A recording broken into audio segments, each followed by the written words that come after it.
Welcome back sa ating mga balitang basketball.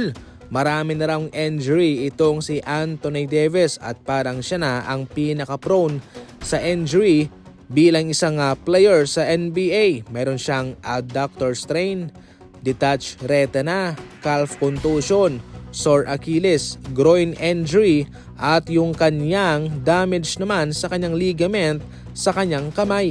Talagang makikita mo mga idol na parang tinatadtad na talaga ng injury itong si Davis na siyang lalong nagpapahirap sa kanya. Bago pa man siya ma-injured mga idol sa kanyang kamay, maraming kupunan ang nagpapakita ng interest at gustong makuha siya. Pero ngayon umaatras na po ito. Kung ikaw ay mag-trade para kay Davis, dapat nasamahan mo ito ng dasal sapagkat sa bawat laro ay matatakot ka na sa kaunting contact, sa kaunting banggaan ay para bang mayroong masasaktan sa kanya. Isa na ang Golden State Warriors sa mga nagpapakita ng interest sa kanya. Matatandaan na yung Dallas Mavericks na mismo ang tumawag sa Golden State Warriors para magbigay ng offer ng package na siyang nakasentro kay Davis.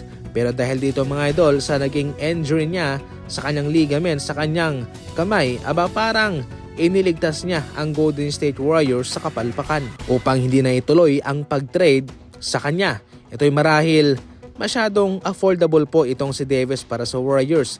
Hindi naman sa malaki ang hinihingi ng Dallas Mavericks sa kanila.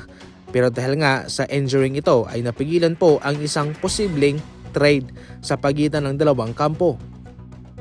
Sa kabilang banda mga idol ay naging maganda na sa ngayon ang inilalaro nitong si Al Horford sa Golden State Warriors.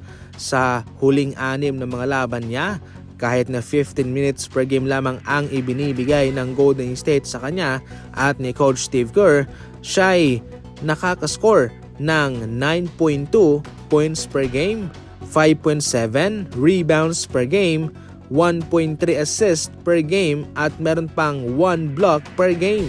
Makikita mo rito na ginagawa ni Al Horford ang kanyang trabaho despite na mababa ang kanyang exposure sa Golden State Warriors. Naintindihan niya na umiiwas lamang ang Golden State Warriors sa anumang hindi magandang mangyayari sa kanyang katawan. Considering na may edad na itong si Horford at hindi po talaga maiwasan na baka siya'y masaktan at ma-injured at makapagpahinga ng matagal-tagal. Ang importante kasi rito ay sa playoff mga idol. Doon talaga siya gagamitin ng Golden State Warriors. Doon siya pipigain ng husto. Hindi naman sa ibababad pero definitely tataasan ang kanyang minuto.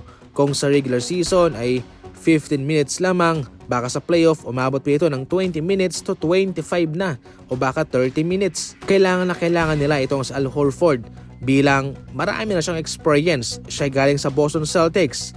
Minsan nilang nakalaban na kaya kahit paano ay malaking tulong po ang kanyang presensya at ang kanyang experience para sa kanila.